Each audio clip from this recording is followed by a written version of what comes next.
Bueno, les damos un cordial saludo. Bienvenida para todos nuestros oyentes, seguidores de nuestras redes sociales y esta es su emisora Busco en Ti Radio, porque recuerda que donde estás no es el final. Continuando con nuestra programación, contamos con la presencia de Soraya Quintana en su segmento Milagros en mi vida. Y bueno, y como sin excepción para este día, invitados especiales. Así que, Soraya, bienvenida, ¿cómo estás? Hola Jorge, ¿cómo estás? Saludos a todos los que nos escuchan alrededor del mundo. Tenemos audiencia, nos han dicho, están desde aquí de Madrid, desde Argentina, desde Miami. Mucha gente cubana que está interesada en escuchar este tema. Hoy tenemos, bueno, como siempre lo decimos, invitados especialísimos y para mí es un honor hoy estar presentando al ex embajador en Haití, Pedro Von Aiken.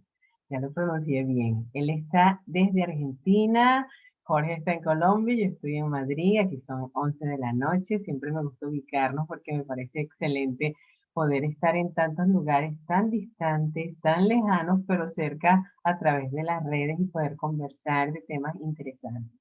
Así que bueno, él tiene una trayectoria grandísima, muy espectacular, así que lo voy a dejar que se presente ahora y le voy a ir contando todo ese trabajo que tiene en su haber. ¿Cómo estás, Pedro? Pero muy bien, muy contento de estar contigo, muy contento que estemos 3 puntos cardinales en este Mm, momento. así es. Qué bueno. Bueno, una trayectoria diplomática excelente. Estaba leyendo toda ese background, esa biografía como diplomático que estuvo en Hamburgo como ministro plenipotenciario a ver, aquí tengo la chuleta, en Finlandia, en Cuba, en la Embajada de Cuba también. Estuvo en Finlandia en 2009-2012 y como embajador en Haití de 2017 a 2019. Entonces Así es. yo estaba leyéndolo, dije, claro, estando como ministro plenipotenciario pudo estar en Cuba. Y eso es lo que vamos a estar tratando, ese tema tan interesante. Yo quiero que muestre su libro que se llama Testigo de una revolución traicionada. Así es. Excelente. Aquí está. Me Y hablaba está que atrás esa tuyo, foto, Soraya, aparece también. Sí, sí, sí. exacto, ese que está aquí, esa es la foto de una calle De La Habana, que creo que es la calle Obispo. Sí, sí. actualmente. Entonces, la sorpresa que tenemos es que este libro va a estar con nosotros en la Feria de Italia en Brindisi, que es una ciudad muy linda, y va a estar, desde el 28, 29 y 30 de abril de este año. Así que tenemos ese honor de que este libro tan interesante y que además que ha traído un trabajo tremendo, ¿no? Porque son casi 450 páginas del libro, pero de una vivencia de testimonial. Yo quisiera que usted nos pudiera, que tú no, porque me dicen que me puedas decir todo eso, ese trabajo de tesis, de trabajo doctoral que se ha hecho allí. ¿De dónde sale esa deseo de hablar de algo tan importante para tantos millones de personas que están alrededor del mundo, cubanos que han tenido que salir de esa isla, se han sentido traicionados ante una revolución? Sí, cómo no. Bueno, mi carrera en el exterior empezó en Alemania, primero Hamburgo, en el consulado, 86 al 90, y después volví a Alemania, del 93 al 98, es decir, tiene algo que ver con Cuba el hecho de que estuve en Alemania cuando cayó el muro de Berlín. Eso ya dice bastante, que cayó el muro de Berlín y cayeron las repúblicas socialistas del este de Europa, pero no cayó Cuba. O sea que vi caer el muro de Berlín. Yo estaba en Hamburgo, que eran 3 horas de viaje, ese fue mi primer destino. Alemania es el país donde más he vivido después del mío, 9 años. Y después fui a Cuba en el 2006 al 2009, ya como ministro, es decir, como número 2 del embajador, y empecé a recorrer la isla. Y estuve 3 años. Yo empecé justo cuando Fidel se enfermaba y asumía a Raúl Castro, al mes siguiente. Fue una experiencia muy interesante. Como diplomático de carrera no me quedé con La Habana, Varadero, el Monumento al Che o Los Cayos. Yo siempre lo decía en mi tesis doctoral, ahí por algo que tú dijiste, la tesis doctoral en ciencia política sí tiene 450 páginas. Lo que hice con el libro, porque me lo sugirieron, es que lo reduje, que me dijeron, ¿por qué no haces un resumen más sencillo, no tan académico, no tan rebuscado, para la gente común, más ameno? Y en realidad el libro tiene 155 páginas, así que se lee en una medianoche de insomnio. Tiene lo más importante, digamos, de la tesis, ¿no? La tesis tiene mucha cosa académica, metodología de investigación. Me llevó 6 años y la terminé en Haití. La defendí en el año 21 y ahí me puse a escribir el libro, a resumirlo. La tesis, el título incluso es más largo. 50 años después de Revolución, cuáles son los factores internos y externos que influyeron en la crisis que yo vi. ¿Por qué 50? Porque Fidel Castro asumió con la revolución en el 59 y yo me fui de Cuba en el 2009, es decir, era el cincuentenario. De todos modos, la tesis y el libro están actualizados ya casi hasta el 2021, porque me demoró un poquito más, con las marchas que se suscitaron en Cuba en el 2021, en julio. Pero está lo fundamental. Lo primero que me preguntan siempre, y antes que me lo preguntes lo voy a decir, es ¿por qué testigo de una revolución traicionada? Primero, como dije, porque yo insisto mucho y por eso redacté tanto la tesis como el libro en primera persona, porque es testimonial, yo lo vi. Y lo que yo vi, como dije, es toda la isla, todas las provincias. Pasé por todas, no estuve bien en todas, hasta la Isla de la Juventud también. Hablé con cubanos y a partir de allí, en ese momento yo ni siquiera sabía que iba a hacer el doctorado, eso lo decidí años después. Pero cuando me dicen, bueno, Pedro, ahora ya has hecho los seminarios, ¿qué tema vas a elegir para la tesis? Por supuesto, mucha gente me pregunta, habiendo estado en Alemania cuando cayó el muro, ¿por qué Cuba? Bueno, me llamó mucho la atención lo que veía. Cuba es un país hermoso, de gente hermosa, más allá de su sistema. Es lo más importante, de una música impresionante. Todo es muy bonito. Realmente de este a oeste la isla, por el Atlántico, por el Caribe, muy lindo. Y dije, cuando veía todo lo que faltaba en la revolución, después de 50 años, yo decía, para esto se hizo la revolución. Obviamente ahora Soraya está mucho peor, está mucho peor. Lamentablemente Haití también está peor que cuando me fui, me parece que todo empeora. Ahora no hay nada en los supermercados en Cuba, la gente se va, los empleados de mi embajada, por ejemplo, casi todos ya están en Miami, imagínate explicar por qué. Casi todos eran analistas de sistema, ingenieros, mi mayordomo, el que me abría la puerta. Ahora están todos regios en Miami, ya con otra vida, es decir, la emigración el último año creo que fueron más de 200.000 personas. Entonces, ¿por qué traicionada? Voy a llegar al punto. Todos recordamos bien, aunque no lo hayamos vivido, la revolución rusa con Lenin, la China con Mao, la de Corea del Norte con Kim Il-sung y también la de Vietnam, Ho Chi Minh. Todos, siempre, todo el mundo de esos países sabía que esa gente en cada país perseguía ese sistema, perseguía el marxismo-leninismo. Lo decían abiertamente. Eso no pasó en Cuba, Soraya. En Cuba, Fidel se cuidó muy bien desde la lucha en la Guerra Maestra, lo entrevistó el New York Times en la Guerra Maestra, en la Sierra, y los primeros 2 años de revolución no mencionaba, se cuidaba muy bien de que nadie mencionara la palabra socialismo o comunismo. Recién 2 años y medio después, con la excusa de la invasión de Valle de Cochinos, reconoce al mundo lo que se sabía del principio, lo que ya muchos cubanos y también norteamericanos sospechaban, que la deriva era comunista. Entonces, en diciembre de 61 dice, somos marxistas-leninistas y siempre lo hemos sido. Bueno, ¿en qué quedamos? No decías eso en la Sierra Maestra y los primeros 2 años. Por eso digo testigo, porque lo vi, de una revolución que traicionó. Y no solamente negando el comunismo al principio, La negación tiene una segunda parte que fueron los 30 años, perdón, la traición. Los 30 años, justo del 61 al 91, en el año que Fidel reconocía el marxismo, es el año que en Berlín se levantaba el muro, justamente. Fue levantado en el 61.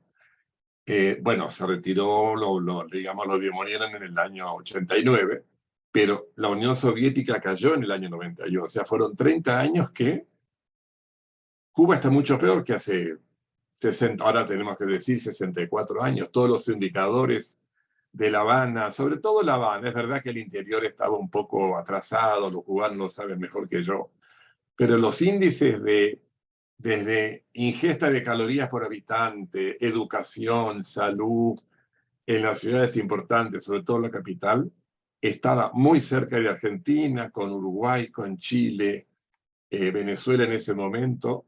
Entonces, si uno ve, bueno, entonces, ¿por qué 50 años de revolución? Y bueno, y ahí yo, en ese libro explico, y en la tesis con más detalle, además en el libro doy el link digital para la tesis, si que alguien quiere, desmitifico. A mí siempre me gustó desmitificar. Ahora estoy escribiendo sobre Haití, ya empecé mi libro sobre Haití, y también hay un montón de mitos sobre Haití. Pero en el caso de Cuba, primero que el embargo es el culpable de todos los males de Cuba. No, no es cierto.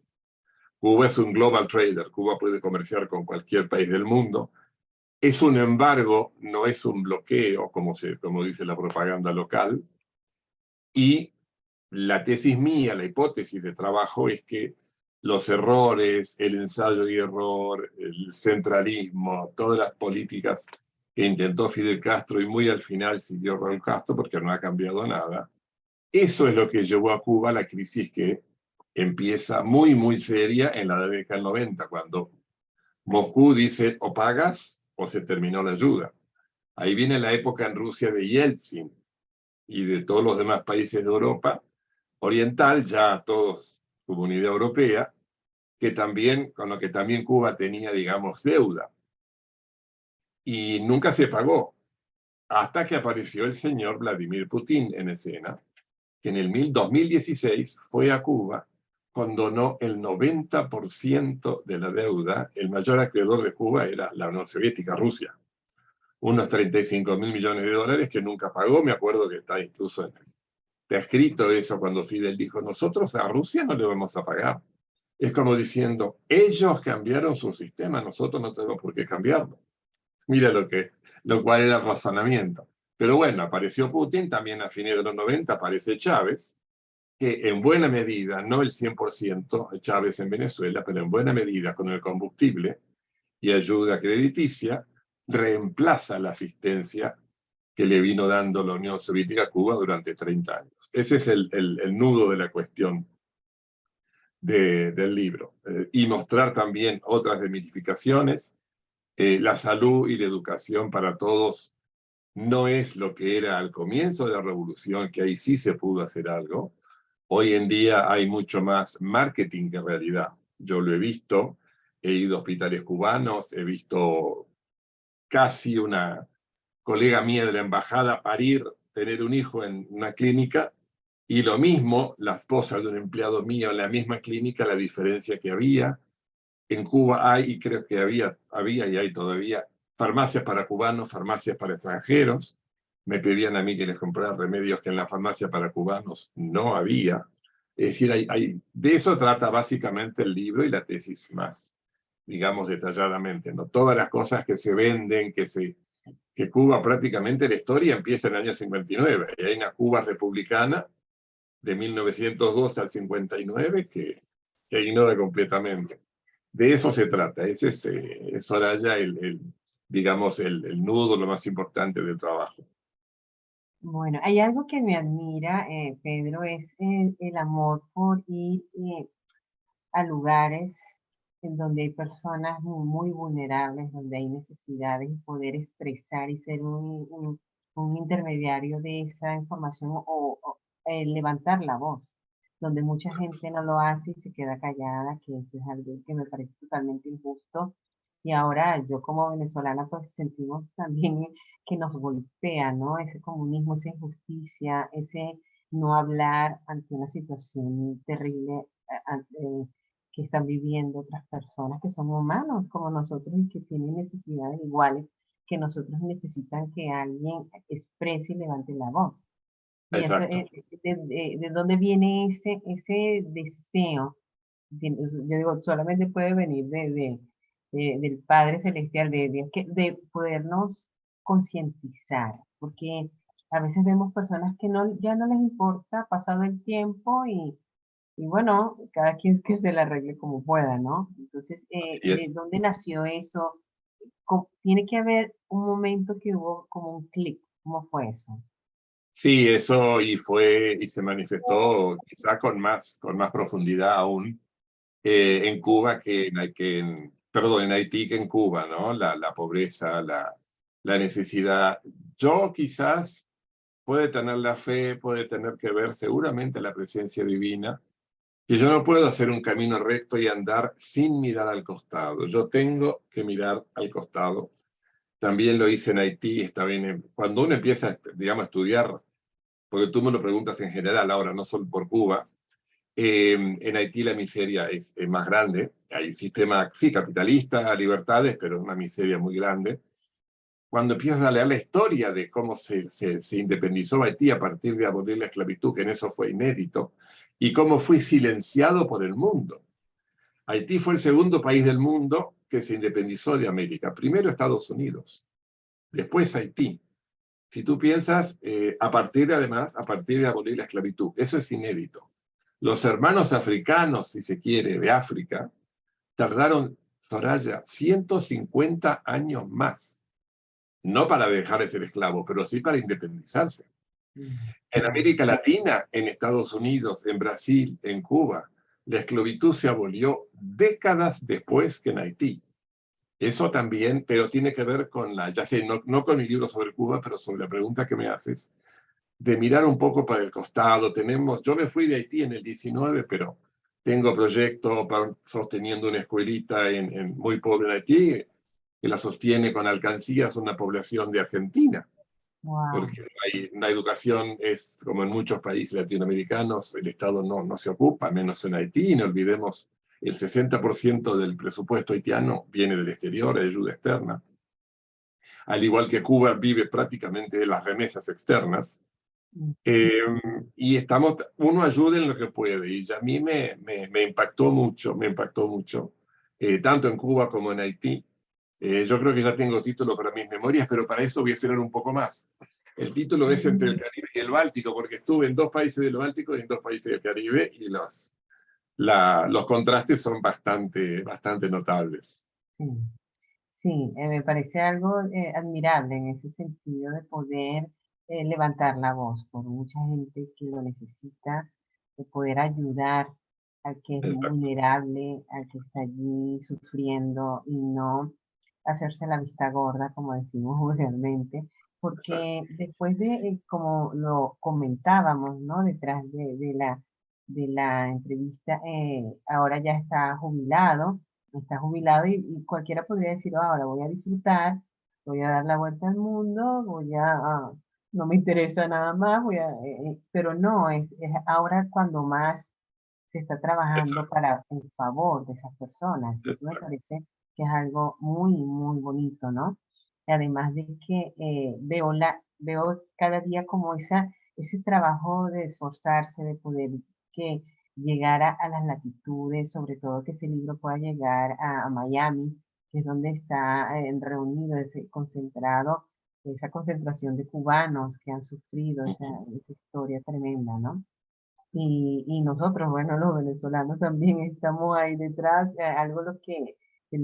rescatar algo de lo que hablabas de que se escuda, ¿no? Ese engaño de esa política de Claro. escudarse, de no nombrar el comunismo, socialismo y al final, igual nos pasó en Venezuela, ¿no? Un engaño y allí está una dictadura total que es muy evidente, ¿no? Y se trata de ocultar. Y es interesante que esos libros lleguen y la gente los lea, porque estamos llenos, siempre lo digo en mis libros y lo comunico, hay como una sociedad que quiere hacerse la vista gorda estar como en una burbuja y solamente leer novelitas o bueno, no lo digo de una manera despectiva, sino de que, o sea, como abstenerse de la realidad que está sucediendo, que no es cualquier cosa, ¿no? Es difícil actualmente, después de una pandemia, después de tantas cosas, que ahora se ha encrudecido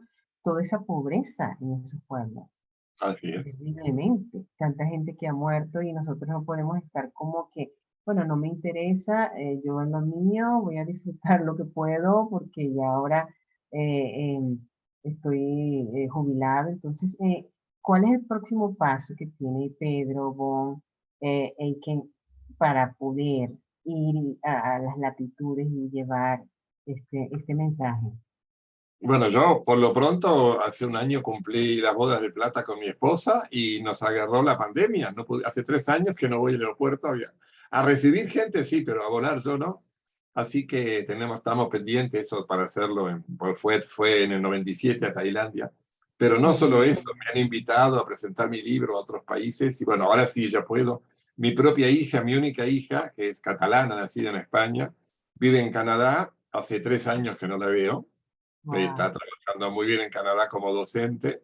Sí, quizá no dar la vuelta al mundo en 80 días o en menos días, pero sí hacer unos viajes pendientes. También en mi país, Soraya, cuando ya llegué hace 3 años con un amigo ingeniero electrónico, tenemos un proyecto para las provincias más humildes, con esa imposibilidad que tengo de hacer la vista gorda, para enseñar electrónica a los chicos humildes. ¿Cómo? Dándoles, no una certificación todavía, pero un papel donde digan es idóneo y más o menos se calcula que en un año y medio pueden tener los conocimientos. Con el lema, si tú quieres, en lugar de robar el celular, arréglalo para otros. Y hoy en día todo tiene un circuito, desde un auto, un horno, un celular, una televisión, todo tiene un circuito electrónico. Y sin llegar a ser ingeniero electrónico, hay muchos rudimentos que se pueden aprender en corto tiempo. Y ya lo hemos puesto en 2 provincias, estoy visitando otras. Es un proyecto absolutamente apolítico. Cuando yo tengo que viajar, me pago mi viaje y mi hotel, sin fines de lucro, al revés. Tratamos de conseguir maestros de electrónica que no cobren, tratamos de conseguir por donaciones de fundaciones los elementos para que los niños trabajen, niños más bien de 17 años para arriba, ¿no? Sacar a los que están en la calle o están rozando la delincuencia y aprendan algo. En fin, algo que tiene que ver con lo que hacemos en Haití también con un amigo argentino que fue Casco Azul en Haití hace años. Cuando era Casco Azul creó esta escuelita, son 4 palos y chapas, pero hay 150 niños. Yo visité la escuelita muy cerca de la frontera con Dominicana. En fin, no es solo la gente, eso lo decía yo en mis charlas académicas cuando me invitaban a hablar de qué es la carrera. La carrera es mucho más, Soraya, como la gente piensa, que un auto alemán, que los cócteles, la frivolidad, es la sensibilidad por el otro. Cuando uno hace de cónsul, está también con la colectividad propia de su país, atendiendo a los argentinos con problemas. Yo he tenido un ciego en mi casa en Hamburgo porque no habló idioma, que fue a operarse de cáncer. Y si lo dejaba en el hospital solo, no podía defenderse en el idioma, ni inglés ni alemán. No estaba obligado, por supuesto, en ese momento, a principios de los 90, a tenerlo en mi casa, pero me dio mucha pena. Bueno, estuvo en mi casa antes y después de la operación. Es decir, son cosas que por ahí mucha gente no sabe, porque creo que debe pasar en todo el mundo. Se tiene muy poca idea de lo que hace un diplomático. Se piensa en los grandes personajes, en la gran vida, y yo he ido a hospitales, he ido a manicomios y he ido a cárceles en mi carrera. Y hasta no hace mucho en Haití como embajador, ante la ausencia de mi cónsul, yo iba a cárceles a ver argentinos con problemas. Sí, sí, eso es algo que, y bueno, no me quiero ir, Soraya, del tema de esta tarde. No, excelente todos esos testimonios porque no es casualidad. Hay muchas cosas en común que tenemos y además como escritores somos sensibles. Yo creo que el escritor Exacto, es muy sensible, es observador a todo lo que está pasando exacto, alrededor y es un comunicador. Tiene ese arte que he dado, yo, creo, por el creador de poder comunicar con exacto, palabras y exacto. transmitir al lector. Entonces, igual en el libro de Milagros de mi vida, cuento Ah, microrelatos sobre, cuando íbamos, que estuvimos casi 5 años visitando hospitales de escasos recursos en Venezuela, ¿no? Donde la gente tenía que dormir en el piso, no había lugar, o sea, el enfermo estaba en una cama y el, el familiar tenía que dormir en cartones al lado y poder ver nosotros cantidad de milagros que hizo el Padre allí, y ir a cárceles, que también es algo que no es fácil en Sí. Venezuela, en un país, se sabe que, sabes que entras, pero que con los ángeles alrededor, porque no sabes si sales, ¿no? Porque muchas veces pastores habían sido secuestrados dentro de las cárceles en Ah, Venezuela. claro. Entonces, hay mucha similitud en lo que la sensibilidad de poder hablar, ¿no? De no quedarnos callados ante esa situación. Y quisiera que cuando hablabas de eso, que este programa pudiese llegar a muchos ámbitos, a esas fundaciones, a muchos gente que de verdad quiere ayudar, que necesita en este momento extender una mano.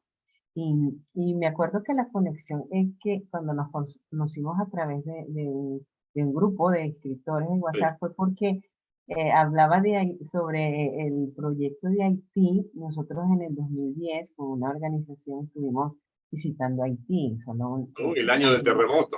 exactamente, días después del terremoto que fue, wow, es tremendo. Y lo que decías de que es real, o sea, son 4 palos de madera que ellos tienen Sí. porque los árboles los cortan para hacer sus casitas que son 4 palos con una sábana arriba, un trapito arriba, y esa es la casa de muchos haitianos y es tremendo ver esa situación. Y yo creo que esas cosas nos sensibilizan a ser agradecidos diariamente. Y algo que yo quería retomar de lo que hablabas es que la sociedad tiene, desde mi punto de vista, un gran error, porque estamos en reuniones o en algún sitio y decimos, ay, aquí no se habla ni de religión ni de política, pero es que realmente ese tipo de cosas son las que necesitamos hablar, de Ah, política, de gente que sea correcta, que sea sensible, que se preocupe por otro, y de religión en el sentido de la creencia de la fe. Y algo que a mí me impacta, que yo sí veo la relación en una cosa u otra, es de que a mí me impactó mucho cuando viví en Florida, fui a un museo y vi las fotos así, originales de cuando Fidel Castro, con esa revolución al comienzo, tiró al mar todas las Biblias en Cuba, o sea, que no quedó. Ahora hay un avivamiento y hay muchas iglesias, inclusive mi cuñada estuvo visitando Cuba hace poco, o sea, hay muchos pastores que van y hay esa apertura ahora, pero después sí. de 60 años de sufrimiento, ¿no?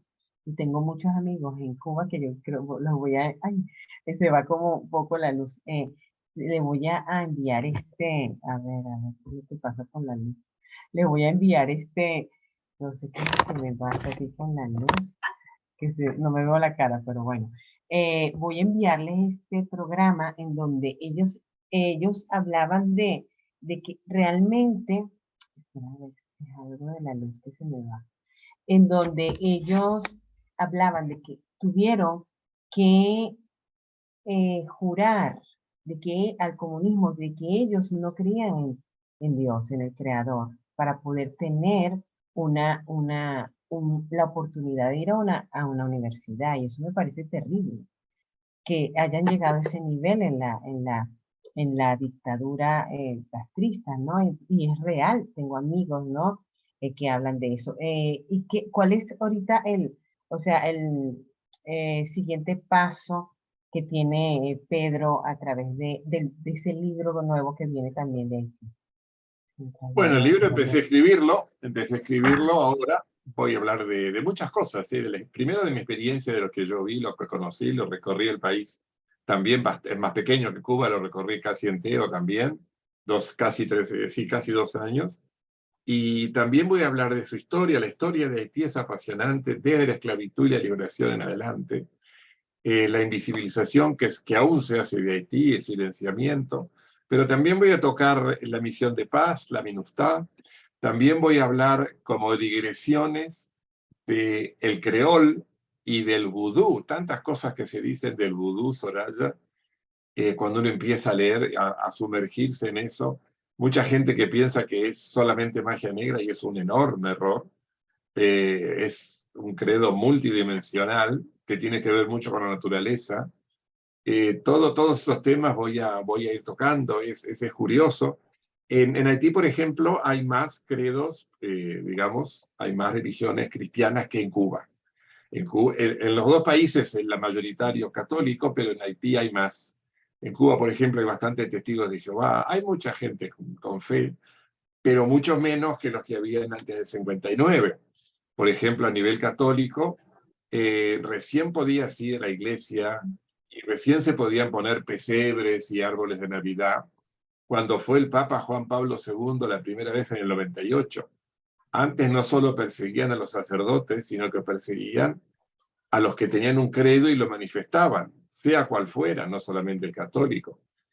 Todo eso fue mudando. Yo recibí, estando a cargo de la embajada en Cuba durante unos meses, a un gran grupo de judíos argentinos con buena posición económica que tienen una ONG mundial que ayudan a los judíos en problemas. Y también en Haití, en Cuba disminuyó mucho la cantidad de sinagogas y de judíos, no todo a partir del 59. No llega ese totalitarismo, hay que decirlo, nunca llegó, ni antes del 98, a los niveles que hay en países del otro hemisferio, digamos. Unión Soviética, China, Vietnam, de cerrazón absoluta de no encontrar ninguna iglesia abierta.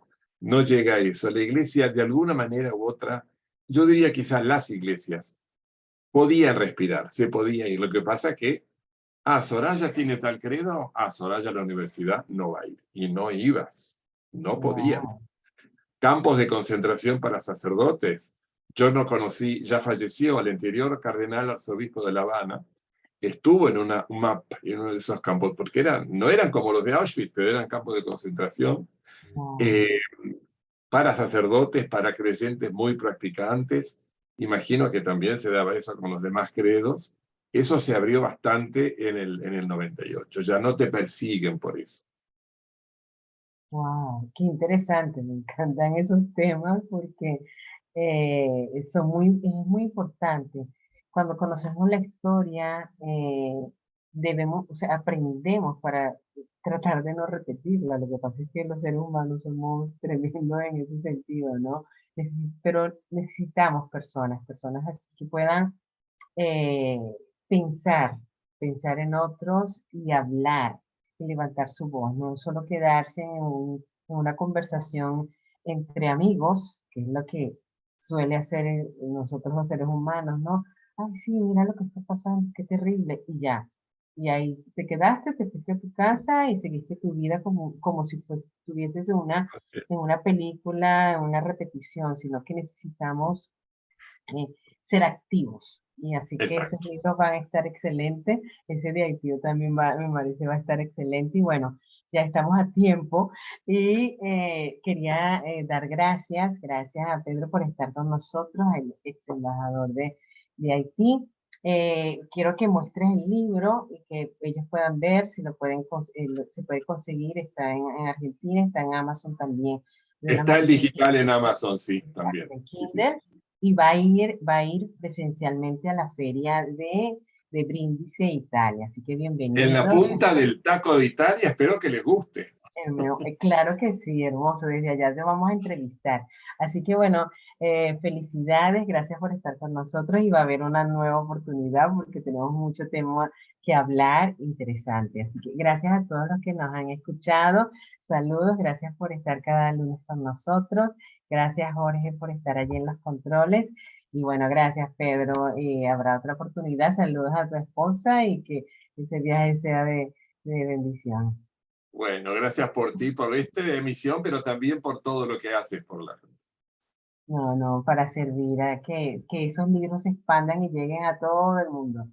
Un Así abrazo es. para todos. Besos. Abrazo.